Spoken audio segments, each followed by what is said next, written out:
A quick favor before we start, if you love the Blueprint podcast, please rate and review us wherever you listen. It makes a huge difference. Thanks and enjoy the episode. Welcome to the Blueprint podcast, where we throw out the old blueprint so you can become who you were always meant to be. I'm your host, Jason Smith, and if you haven't already, make sure you click the subscribe button and share this podcast with your friends on social media and tag me in it at @jbirdfit. Today, I have a very special guest for you, Brie Larson. Brie is a trauma therapist, author, and speaker who helps people heal from relational trauma and rediscover their sense of worth. With advanced certifications in trauma and anxiety treatment, she blends neuroscience, attachment theory, and real-life practicality in her work. Brie is the author of Becoming Enough and Love and Fear, and is passionate about helping people move from chaos and self-doubt into confidence, clarity, and emotional security. She practices in Kelowna, British Columbia, and works virtually across North America. Brie, welcome back to the Blueprint Podcast. Thank you. Jazzed to be here. Yeah, excited to have you. So much has changed. We haven't talked, God, it feels like a couple years now. It's probably only been about a year, but it feels a lot longer. And you've been a busy little bee. You wrote a book, and I was hoping that you could share a little bit about, well, the title and what it's about and how all that came to be for you. Yeah, definitely. So I've actually written 2 books. I had a lot of time to work from home and whatnot over the last, it does feel like it's been about 2 years, but I would say it's probably been one. But yeah, so the first book that I wrote is called Becoming Enough, Rebuilding Self-Esteem After Trauma. And it's a lot to do with relational trauma, people dealing with people that are emotionally immature or toxic, abusive, controlling, that sort of thing, and how that really affects your self-esteem and how to grow from that afterwards. Or if you're in it, what to look for and how to get out of it, that sort of thing. So this was kind of a labor of love. I've been working on this for a long time. I didn't tell anyone I was doing it, which threw everybody off when I published it because I wanted it to be, I don't know. I wanted it to be a project that I did with my whole heart. Right. And it's turned out great. I've gotten a lot of great reviews on it. It's been really helpful. I even had a client just sifting through it in my waiting room, and she said there was pages in it that just made her relate to it so hard that she cried. So yeah, I'm really hopeful that it's a good resource for people that are, going through relational trauma, whether you're in a trauma bond or you're in a bad relationship, anything where you feel less than. This is a really good resource for, especially if you're in therapy already. It's a good resource to go through with therapy at the same time. And one of the things this podcast is known for is bringing on authors who share their work with us. And much of it, like you said, is a labor of love. And I find it interesting, and I absolutely love this because I have a quote on my dry erase board that I keep, which is take the win and tell no one. A big part of that is what you just went through, because there can be so many hands on what you're trying to do just through the process alone of trying to get a book published with the literary agent and then all the other people that are helping them on the side. There's so many pieces coming in to help you with all of that, that when you start telling other people that are on the outside that might not know how a book is written, how all of this stuff goes down, the huge process and time that it's going to, the time suck that comes from it, they're not always going to be empathetic to what you're going through. And then they're going to try and say, well, you should do it this way, and I think this is a better way of doing it, and I think you're wrong on your thinking here. And then it can go off the rails pretty quick. Yeah, exactly. And I mean, in this book, I really wanted to tell real stories. So every single chapter is sprinkled with real stories of my personal life, what I went through, and how that relational trauma affected me, and what I did to get out of it. So it's kind of sprinkled with some real life all throughout it, which I love. It's a little bit different than, I'd say, your classic, just clinical book, because it's got metaphors and examples, and they come from my real life. They're in my perspective, of course. So, names are not included. It doesn't go into major detail of some things, but, you get the gist. And of course, that's a little bit scary to put those pieces of your life out there for other people to read. But they always say that we're always best equipped to help the person that we used to be. So those stories are going to be deeply impactful. And the other part that I'm curious about is, as you're in that writing process, take us back to actually putting words onto paper on the computer, maybe some of the research behind it, but also the feelings that you were feeling as you're going through this, because you're reliving all of those past experiences all over again. And I feel like that journey alone changes you. Yeah, I would say it was a mini therapy session just writing the book in and of itself. There's things that I would be writing, and as I would write it, I would reread it and think, my goodness, that happened. That was a real thing that happened. And look at where I'm at now. The difference that time and concerted effort can make when you actually focus on the things in your life that you want to better. And now I get to be on the other side of it, telling the story from my lens. It's really gratifying, actually. Not even just writing the book, but going back. I mean, had this been just a journal for me, and had I written these stories and gone back and reviewed them, I think I would have had the same impact. Just that pride in self of, look at what I've overcome, and look at how difficult some of these things were, and how all the cards were stacked against me, and somehow I still made it through. So that's one of the things that I really take to heart. And I know that this isn't a word. If I could get it tattooed on me, I would. Everything is figure outable. Everything is figure outable. I think that's even in my book, which I think. I was just going to say, is it in there? Because I feel like it should be. It should be. Yeah. Yeah. But I love that statement. Look at where I'm at now. It's such a tiny statement when it just rolls off the tongue and we take it for granted. But when you actually have the time, the opportunity, and now you've cultivated the capacity to actually acknowledge that and witness that within yourself, it just has to give you this overwhelming sense of just like accomplishment, a little bit of pride, but also being able to tap back into those feelings of joy and happiness. Yeah, it really just makes me want to share that with more people. It's a feeling that I don't want to hoard to myself. I want other people to experience what it feels like on the other side of it. Because when you're going through it, it's so tumultuous, it's so engulfing that you don't really see a way through it. You don't see that little piece of hope that better is possible or different is possible.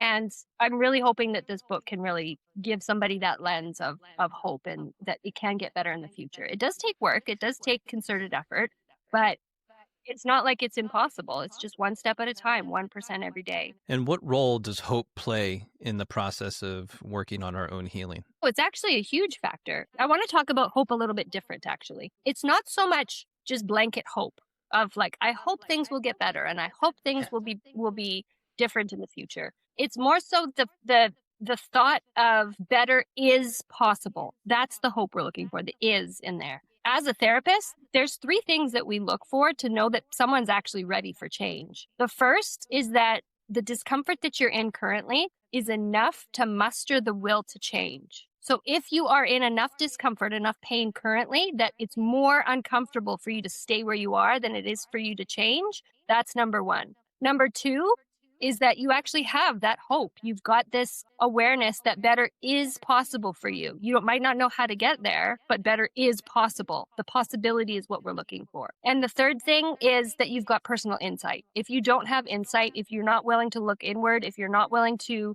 consider what your own actions and your own contributions to the situation are, there really can't be a lot of change. So that hope is part of that 3-pronged tier that we're looking for. We need that in order for change to even be possible. Now, that insight equates to awareness.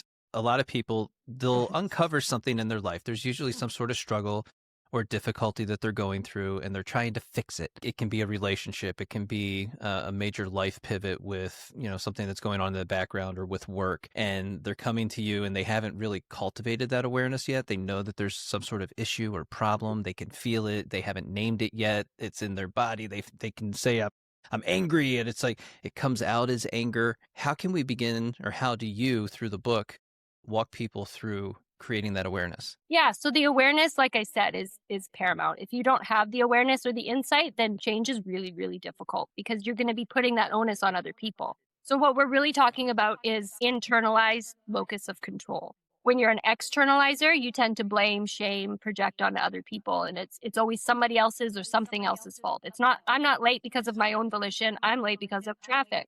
That's not a thing. You just need to leave earlier. It's your actions are the things that determine your consequences and your rewards, right? So when someone's coming in, like you just said, if they've got something like a work issue or something like that, and they're angry about it, number 1, anger is a surface emotion. We've got to get underneath what is the actual problem, because right now you're just dealing with the symptom. Anger is a symptom. So first and foremost, I try and get under that. And if they're unaware of what that could be, which is quite often the case, most people in the first session or one session of dealing with an issue, they don't really get to the meat and potatoes of what the issue actually is. So we'll spend a lot of time just sifting through, what does that fear mean for you? What's going on in your life currently outside of work as well that maybe is making you a little bit more prickly and whatnot while you're at work, things like that. And then from there, once we actually find what the issue is, then we try and pinpoint where it came from. And if we can't pinpoint where it came from, that's totally okay, because the nervous system is what it is and it's acting in real time. So if we can retrain the nervous system along with this, that's our goal, is that we want to get you to a point where you can react from a level playing field and you're not having to react from places of activation already. Yeah, that place of emotional activation and just acknowledging that you're dysregulated to begin with, I think it's a difficult place to get to because we don't have that language. People are walking around and it's not something that's very common. It's becoming more common today thanks to social media and people actually talking about this now. But for a lot of people that aren't on social media, they don't have a connection with this. So when they first hear that word dysregulation, it can almost feel shaming in a way that, I'm doing something wrong or I never do anything right. How can we get people again to recognize that, that dysregulation is temporary and manageable? I think just really trying to normalize it for people. Like, we're humans. We're supposed to have emotions. That's why they exist. And there's two examples that I use for this quite often. Number one is a bit of a shocker. And I find this, maybe I don't need to use this one anymore because I find it funny, but I don't know if anybody else does. So literally, we're all humans. And the only thing that I'm aware of that men have that is useless is your nipples. And other than that, everything in your body is supposed to be used. Your tear ducts are there for a reason. You're meant to cry. You're meant to get angry. These are all normal emotions that are supposed to happen. The only thing is the nipples. I'm not really aware of what men have nipples for, but not the case. So when people are having these emotions and they feel like they're like completely out to lunch or that they're absolutely crazy or that there's something wrong with them, most of the time that there's not. Emotions are very normal. You just have to keep them within an acceptable range for society, and which isn't that hard to do typically most of the time. There are outlying cases where, you could fly off the handle or you could plummet so low that you end up just going comatose, those types of things. But or those you just are really isolate outliers, and it's not a problem. Same thing. That's just awake comatose. So people just need to rationalize that what they're feeling, number one, what they're feeling is valid. Like, you have the emotions for a reason. So it's something in you has been triggered. But number two, you're in control of your emotions. You do get to dictate and decide how far they go and how long they last. A lot of people, I think, don't really recognize that part. And if you can recognize in the moment when you're activated, when you're having these emotions, you can start to come in and taper them and start to corral them. And you can be the one who's in control. I use the analogy of the cartoon Inside Out. If you've seen it, then you understand the analogy instantly. But when the little emotion inside jumps into that control center, who do you want driving your body? Who is it that you want to be in control? Because if you're not heads up aware and you're not switched on and tuned into what you're doing, you're just allowing those emotions to run your whole body. And that's not really responsible. That's not maturity. We're going to take a quick break. We'll be right back. Small things set off big reactions. Not because you're broken, because you're activated. Survival wiring fires before your thinking brain catches up. That's emotional activation. We just covered the difference between triggered versus emotionally activated and the power our words have in our daily lives in episode 135 with guest Katie Morton. And that's why I built the Source Protocol, so you can catch that moment right when it starts, interrupt the old pattern, and choose your second thought instead of letting the reactive one take over. You regain clarity in under 60 seconds. It's the field guide I actually use myself, with the manual and audio included, instant download, and no subscriptions or anything extra. You'll find the link right inside the show notes. And remember, you're not broken, you're activated. Now, go grab the protocol. Maturity. That's a fun one. It's so interesting because we're finding, or what I'm seeing a lot on social media and just the people that I work with is that, and they're recognizing this, is there's a felt sense of emotional immaturity in comparison to peers or people that came before them, or even sometimes even the young adults that are coming up now, they seem to be tapped in and tuned on tapped in, tuned in, turned on more so than the adults in their Yeah. life. And so it's a really interesting dynamic to see all these different groups at different time stages of life having these experiences and recognizing that. Yeah, I would say that there is just as much as, a couple of years ago and even still today, there's this massive uptick of, fad psychology where people are coming in saying, oh, I think my partner is a narcissist, or Yeah. I think this person has BPD. Like they latch on to these terms and whatnot. And emotional immaturity is definitely the next wave. I have been overwhelmingly busy with clients complaining about emotional immaturity in and around their life. And so what do we do about that? Well, my answer is psychoeducation. They're just now in my area of Canada starting to go in and do social emotional learning in the schools, which is great because that's Oh, what's that's great. required in order for people to have a level of maturity to be able to just function in normal everyday life. So they're going in and they're teaching kids about different concepts to do with emotional maturity.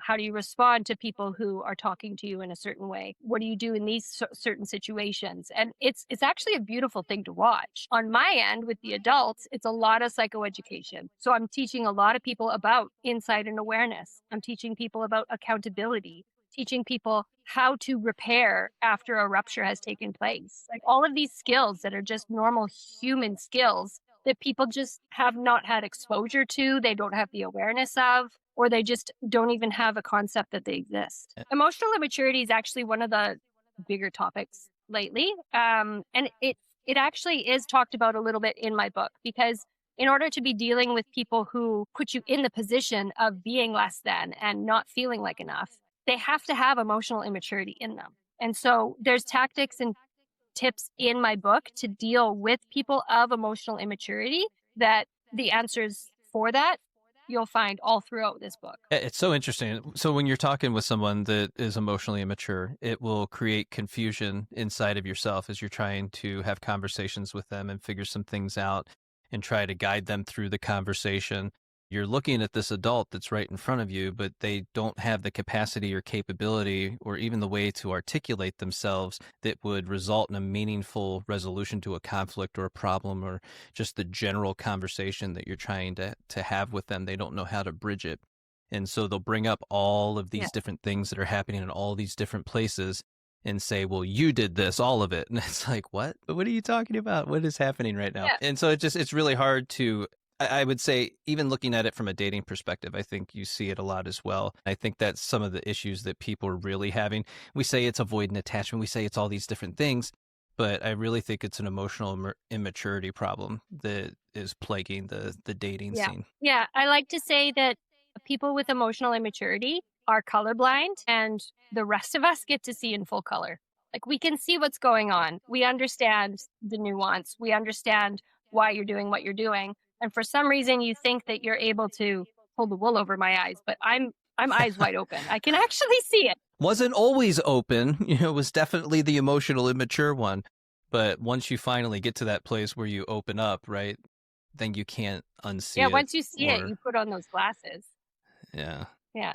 So when we're talking about emotional immaturity in the dating scene, that's when the nuance can really get convoluted because when you're dealing with attachment style, you're right. You pull in just the whole spectrum of secure attachment, anxious attachment, avoidant attachment, and disorganized attachment.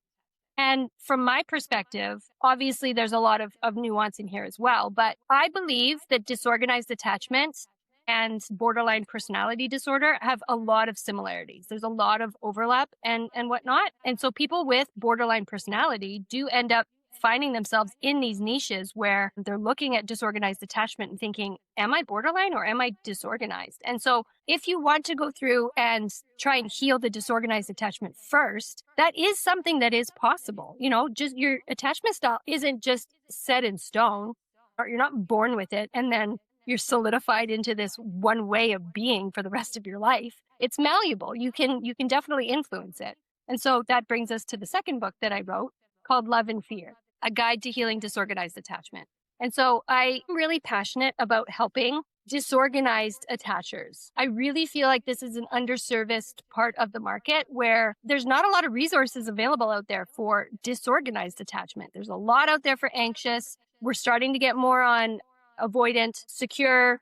people talk about all the time, but disorganized, I feel, gets left to the wayside. And so I did write this guide on disorganized attachment. It goes into the basics of it, talks about what disorganized attachment is, talks about how you can heal it. And this one does not have examples of my real life in it. It's more of a clinical guide, but that one's available as well. So is the second one more of a workbook? So I do have workbooks available as well. Each of the books actually does come, it has a workbook available as well. Oh, that's awesome. But the second one is it's more of a clinical guide. So there's a workbook for love and fear, and then there's an enormous workbook for becoming enough.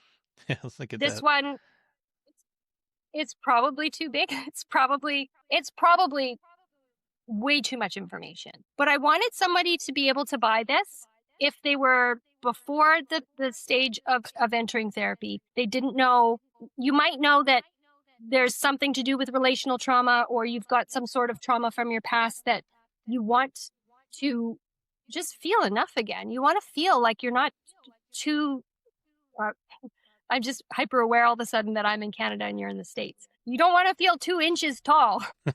So when people come in and they want a resource to be able to do something on their own, and they're not ready for maybe the confrontation that therapy would provide, I wanted them to have a resource that was available to them that would still hit all corners potentially.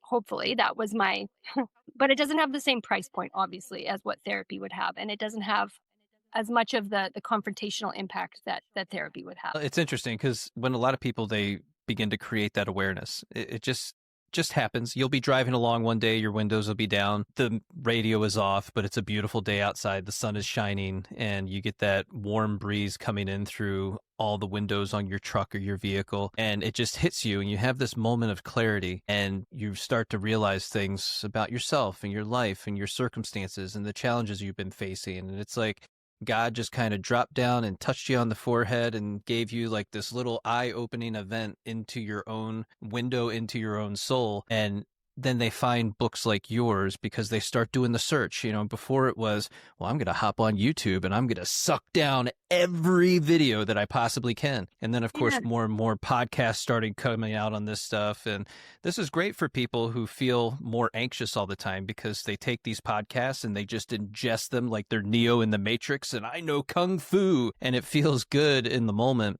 but it often leaves them without the tools and the practical steps that they need to continue to move forward. And so I love that you created workbooks with all of this, and that density I think is extremely important because the people that are here for it, they're going to be here for it, and they're just going to open that up and see the blessing that it actually is. Yeah, that was my hope, was that I could create a resource for people that, you know, just wanted to go through it at their own pace. You know, I was in that stage once, and I remember feeling like either therapy wasn't cutting it just wasn't going deep enough, or that I just wanted to be doing a little bit extra on my own. And I remember downloading workbooks that kind of hit it, but they were vague. They weren't asking the right questions. They weren't really geared towards the right topic. And so, you know, creating this one again was a labor of love. And I wanted it to be something that I needed when I was going through this. Yeah, it didn't go deep enough, fast enough, and it didn't relate to your attachment style. What I think is so interesting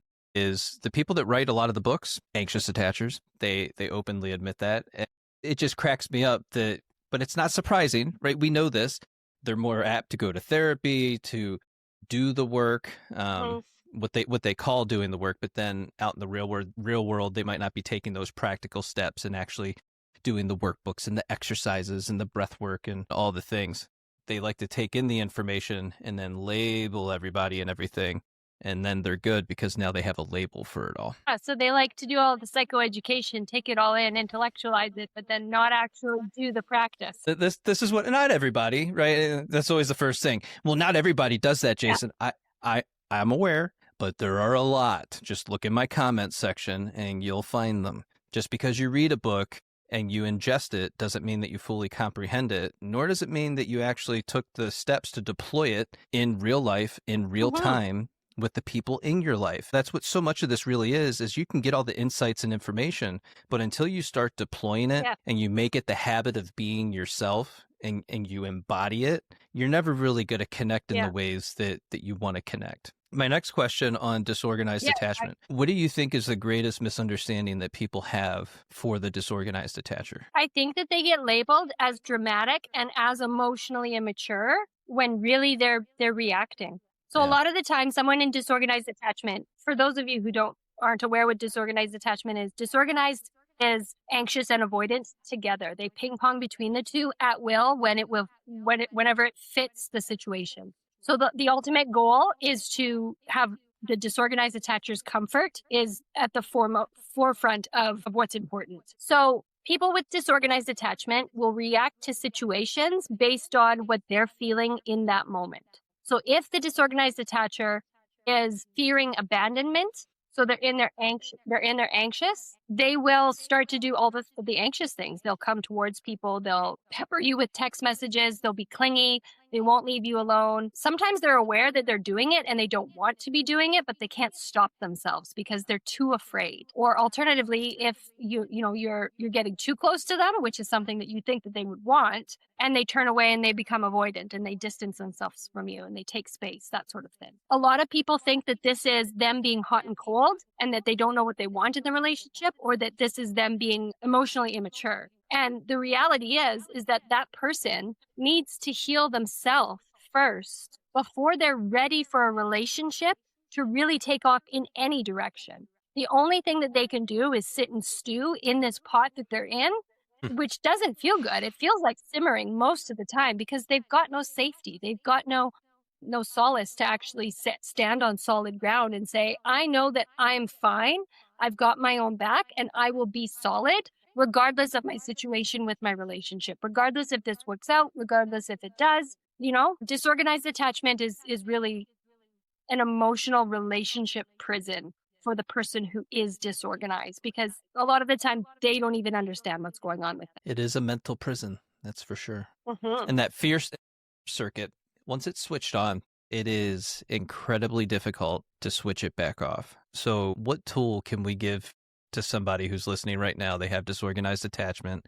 They recognize enough to know when that fear circuit gets switched on, and then they shift into that anxious attachment. What's something practical that they can do right now? So earlier when I likened disorganized attachment to BPD, the reason for that is because borderline personality disorder, BPD, is treated with DBT, dialectical behavior therapy. And DBT actually works really well for disorganized attachment as well. DBT is all focused around calming your nervous system, learning emotional regulation tools, learning to tolerate distress. That is a big one. And learning mindfulness and insight tools. So you've got to become aware of what your contributions are to what's happening, the control that you actually have over the situation. You've got to regulate your nervous system, come down into a calm state, learn how to regulate your emotions when they feel heightened. So awareness, regulation, and then you have to actually find a way to know that if you end this relationship, you are not going to fall apart. Everything is figure outable. You too shall figure this out. You've survived every day in your life up until now. This one's not going to be very different. Might not be as pleasant, but it's not going to take you. So then when it comes to breakups for someone with a disorganized attachment style, a lot of times it can feel like the world is ending. It's the worst physical pain that they've ever gone through, but not every breakup is like that. So why is that? So are you asking me why some breakups for people with disorganized attachment are like the world is exploding, and that some of them Right. they just And skip then on to somebody others, else? yeah. Yeah. So that is because it depends on whether they're in their anxious or they're in their avoidant. So you can tell when somebody's in their anxious because their world will just plummet. Like losing you will be the end of the end for them. It feels like they cannot go on, they cannot go to work, they cannot feed themselves. It's just absolute chaos. When somebody is in their avoidant and they break up, that is when they will skip to somebody else. That is when it's like, oh, well, I'm done with this one. I'm not getting what I want from them. I'm going to go find someone else who's going to give me what I want. That's the distinction there. And you can kind of flip flop between the two of you can be like distraught and then all of a sudden switch it off and then be like, okay, I'm going to go and find somebody else now. I'm ready to date. 12 minutes later. Yeah, it's just when you look at my comment section, there's so many people that are struggling with not just breakups, but being able to understand what another person is going through. I create a lot of different memes, and the point of the meme is to get them to laugh at the meme, because we should be laughing about some of this Yeah. stuff. Like it's funny. And then go into the caption and actually read it, where there's going to be some beneficial information. That's when you're going to find my Take a Walk with Me videos, and then shift over to the podcast, and then they're going to find your books. They're going to have this wonderful experience. But all too often they stay trapped in the meme, in the comment section of the meme, and then they're automatically wishing horrible things happen to other people that they once said that they cared about, that they trusted, that they loved, that they wanted to be with, still want to be with, but they get stuck in this mindset of hoping that horrible things, good, they deserve it. It's like, okay, but you have to remember, whatever you wish on somebody else ultimately becomes your own mental prison. You end up living that yourself because you're wishing that so much on the other person, and they're living rent-free in your head as they're living their life, doing their things, and creating connections with new people, and you're still stuck in that place in the comment section, angry, resentful, and filled with contempt. So what is something that we can give those people today that are wishing ultimately harm on other people? So there's a big distinction here. And I'm actually kind of glad you brought this up. When you wish harm on somebody else, there's a difference between intention and intrusive thought. Are you actually intending for this to happen? If this did happen, would you truly be joyful and jovial? Or would you be shocked and maybe a little bit upset about it? Having the intrusive thoughts can be therapeutic, especially when we're talking about something to do with PTSD or trauma. Pardon me. When we're talking about something to do with PTSD or trauma, having those intrusive thoughts to chase away things like flashbacks, that's okay. But if you're having these thoughts as like a malicious intent, or you truly wish this upon another person, I would maybe talk to a therapist at that point, because you've got ill intent. You're obviously going to have some feelings if somebody has like cheated on you, or if somebody has done something malicious to you, and you have some like retaliation feelings or whatnot. But you need to unpack that, because again, like I said earlier, anger is a surface emotion. It's the symptom. Let's get underneath that, because anger is not the actual problem here. We've got to get underneath that and figure out, what are you angry about? Are you afraid that this means that you've lost them forever? Are you afraid that this has impacted your future? Are you sad that this has taken a lot of your time? Are you sad that you don't get to move forward with this person moving forward? Like, what is the actual issue that's underlying the anger? Because the anger isn't the actual issue. Yeah, it's usually most of those check boxes that you just listed off. I'm sure people are listening and go, yeah, it's because of that. And it's because of that. And there was a word that goes along with that. I'm probably going to butcher it, but Schadenfreude, it's a German word. You get joy out of Schadenfreude. Yeah. And you get joy out of someone else's demise. Misery. And I've always encouraged people, like, don't do that. Don't do that. It's not going to feel good. Remember, there is karma, and you bring that out in your own life. But I mean, realistically, we're human. Your brain is going to gravitate that way, because we do have intrusive thoughts. And when you're emotional, they start to get a little bit more animated. And so don't vilify yourself for having the thought. So if you're, say, wishing somebody gets hit by a train, have the thought for a second. And then tell yourself, that's not kind. I'm not that person. Who do you want to be at the end of the day? Choose that second thought. I could very easily, exactly. Like, I've got an ex-husband. I could very easily wish him to get hit by a train. But what impact does that actually have? And would that make me happy? No. At the end of the day, that wouldn't. That's not what I'm looking for. Did he make me very uncomfortable and very unhappy at times? Yes. But that doesn't mean that he deserves death. Think about that. That's going way too far. We've kind of have this culture right now, especially on social media. And I keep mentioning social media just because it's so prevalent. The demise of a influencer or somebody that has a large account, and then you'll see everybody in the comment section, ha ha ha, see, I knew it. It's like, yeah, but you followed this person for 5 years and you loved all their content, and then you realize something about them because people are imperfect, or they made a massive mistake, and mistakes do happen, and sometimes the consequences of that mistake are worthy. They're merited. But at the same time, you as a person looking at that, you can just say, you know what? Yeah, that sucks. That's disappointing. But I don't have to engage with this. I don't have to really fully acknowledge it. I can just witness it and say, okay, well, that's not for me. unfollow, move on, go find something else to follow, Mhm. or create something for yourself, I think is even better. I always encourage people to step into creation if you can. People make their own destiny.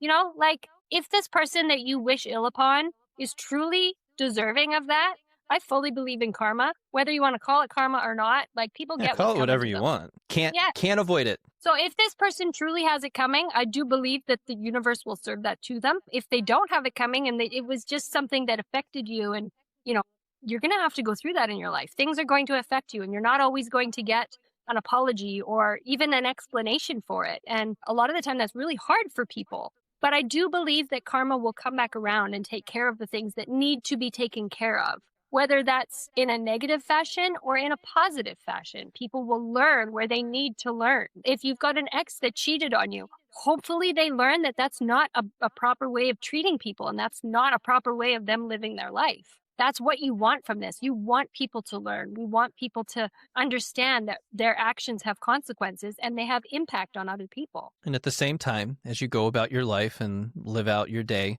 it's okay to say a prayer over them or to hope for them that, hey, you know what? I hope they end up having a great, wonderful, fantastic life, best life ever. Not because they deserve it, but because whatever you went through, whatever experience you had, whatever situation you were in, you don't want other people to go through those same things. And you have to recognize they're also going to have children and then they're going to raise children in that process. So no, I want this person to heal. I want them to be happy, healthy, wealthy, and well. I want them to live the best possible life that that they're capable of creating, because I want the people that they impact on a daily basis, that sphere of influence, the 15 feet around them, to have the best experience of that person. Yeah, exactly. Exactly. I get a little impassioned over that one. I love it. If you saw my comment section on some of the videos, you would recognize why I feel the way I do on that. People are keeping themselves stuck horribly by this way of thinking. They can't get themselves out of it. They haven't transitioned out of the content. I've been tempted. I haven't done it, but I've been super tempted to just start removing followers just for their own benefit, because clearly you can't interact with this without having this visceral emotional reaction. I don't want that for you. Then it's like, well, why not just go take a walk with me instead? Like, skip the meme, go take a walk with me. It's probably going to be more regulating. I don't know. Can't solve everybody's problems. I know that. There's some people that are intent on being stuck as well. You know, the people that just they spiral and keep themselves there and they don't care to have any thoughts of betterment or even inquisition.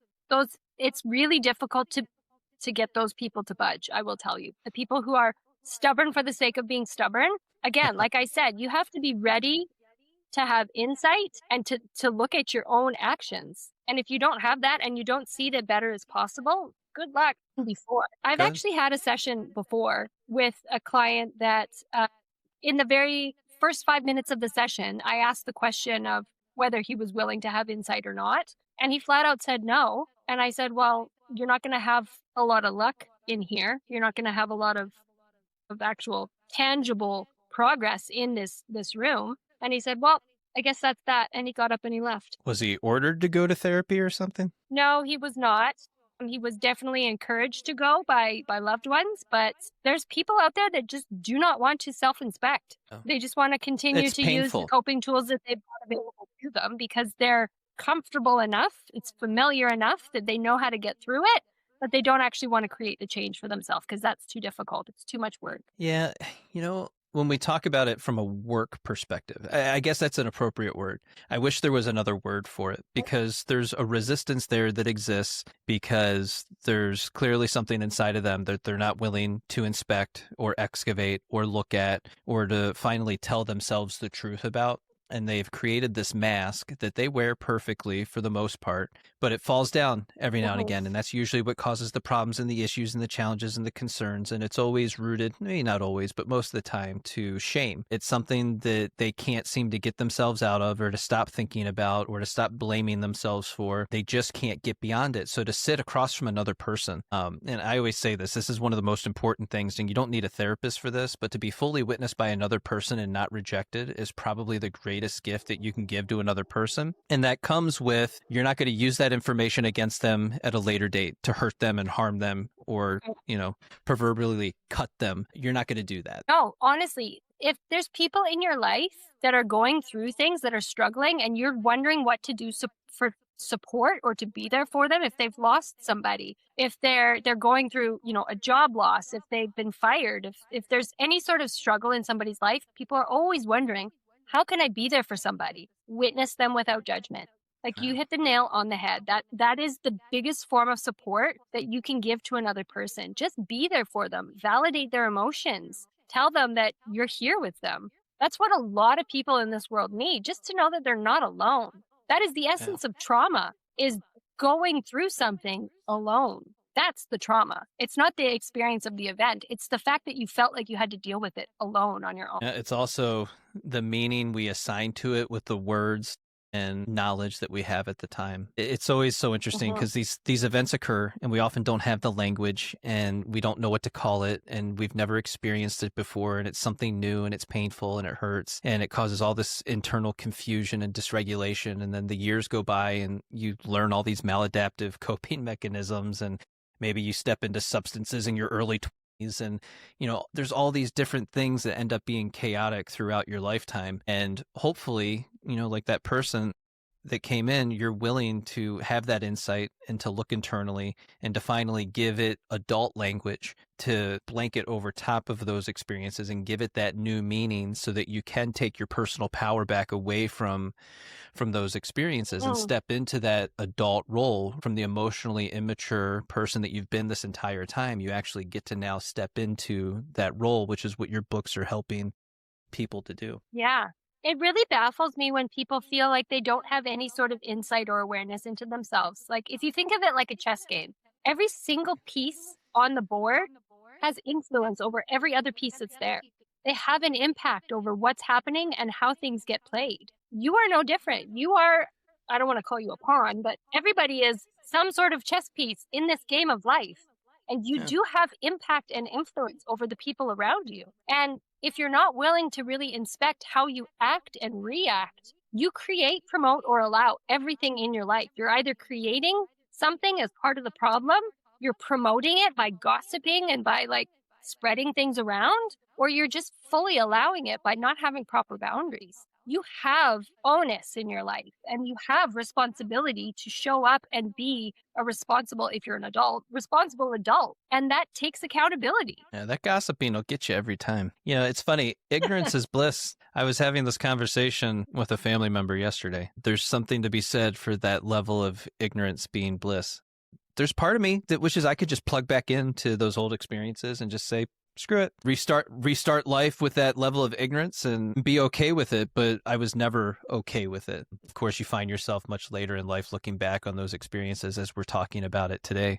The other thing that you just touched on is sonder, and it's one of my favorite words. And it's just understanding that everybody's life is equally as complicated and complex as your own, and that your role in their life is often a supporting character, or, supporting character. So it's maybe not as prominent as you may like, and it's hard for us to be able to understand that everybody is the main character in their own story. And then the other thing that you mentioned was apology and explanation. For those of you who are waiting for an apology and an explanation, you're never going to get it. You're going to be waiting a very, very, very long time. I don't want your life to stop because you're waiting for some sort of answer for somebody, some sort of approval, some sort of validation for an internal experience that you're going through from somebody else. You will wait a lifetime. It's beautiful when it happens. It's great when people, pop on and they have that awareness and they can actually give that to you.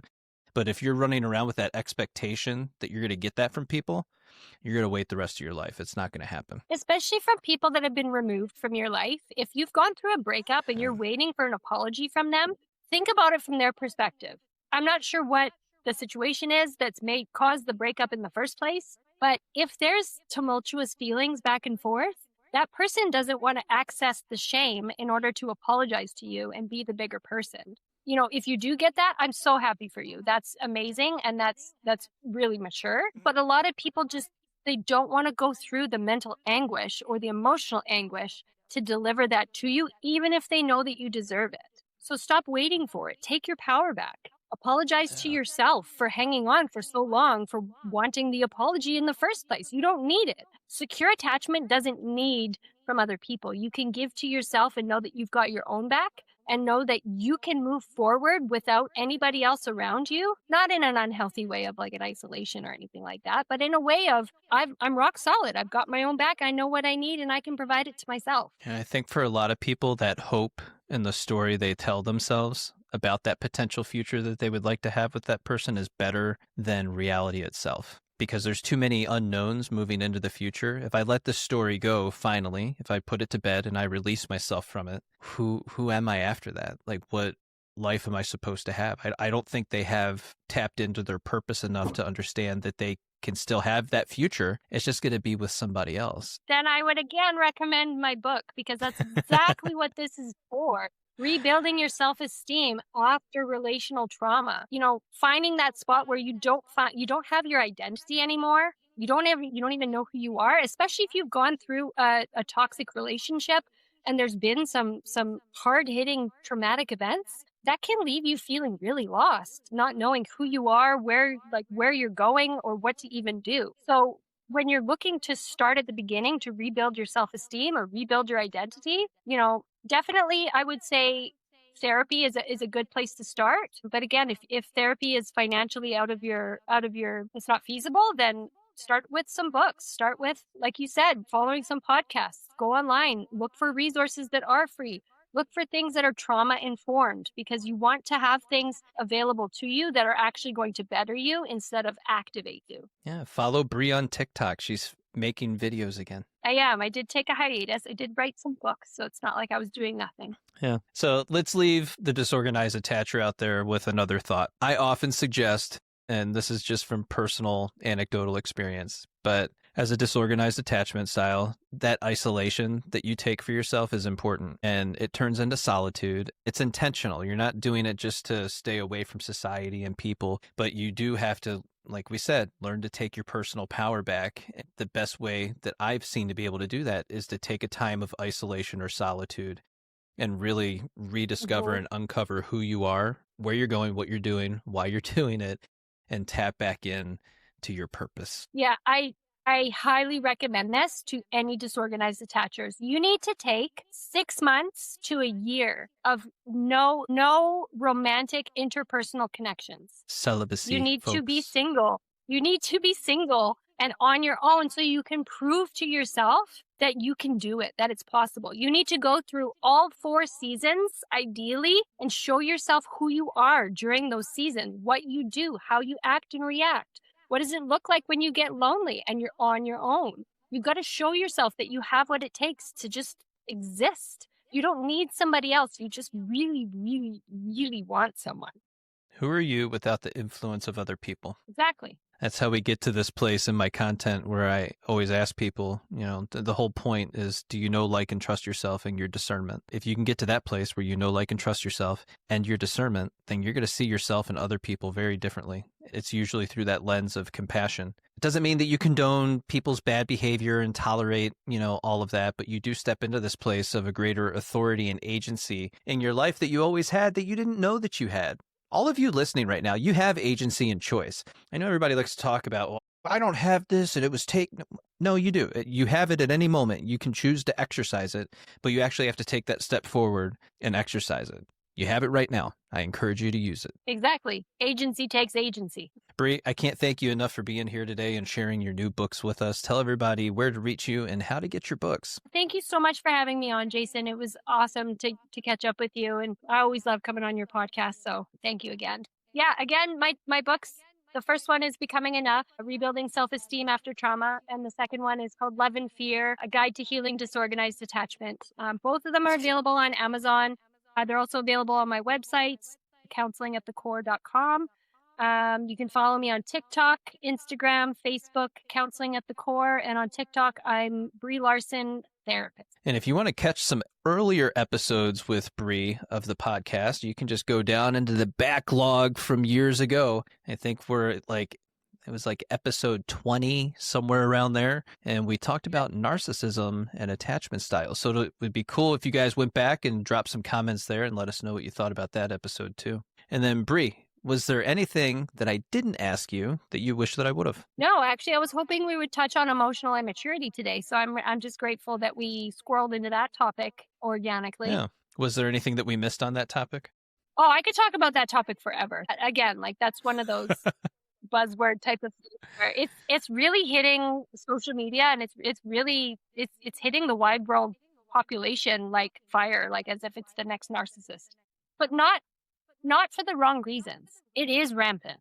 It is. And I'm hoping that this next wave of, or this next generation, I would love to see the next generation growing up emotionally mature, understanding that, feelings are what they are, and you are able to converse with people in a mature way or explain yourself when you're not being mature and just talk, communicate. It's beautiful to see. It is interesting because it appears as though there's a group of young people that are clearly left behind, but then this new group of younger people, like 18 and below, they seem to have this more natural resilience that exists within them for whatever reason. And I think that's great, but unfortunately, we also have that generation that came before them, and they're the ones that are struggling right now, both at the education level as well as with the emotional immaturity level. Well, if you're looking for a resource, I work online as well as in Kelowna, British Columbia. So reach out. And then you are licensed here in the States, yes? So I Or have a no? dual license. I'm licensed in Canada as an MPCC, a Master Practitioner in Clinical Counseling. So that covers me in British Columbia and Alberta, as well as across Canada for virtual sessions. And then in the States, I am licensed as a coach. So I'm able to do coaching and clinical counseling, both online and in person. But I do have the availability to work across North America, which is fantastic. That is fantastic. Brie, thank you so much for being here. Yeah, thanks for having me. The work doesn't have to stop just because the episode is over. If you want to go deeper into these conversations, you need to be on the list for the weekly brief on Substack. This isn't just another newsletter. I'm taking these podcast episodes and breaking them down further, answering the questions we didn't get to and providing the tactics you may have missed. And for those who prefer to listen, every breakdown and article comes with audio I've recorded myself. It's a way for us to stay connected and co-regulate while you do the work of personal growth and rebuilding. Hit the link in the show notes to join the community on Substack. I'll see you there. And I'll see you back here on the next episode where I ask the right next question.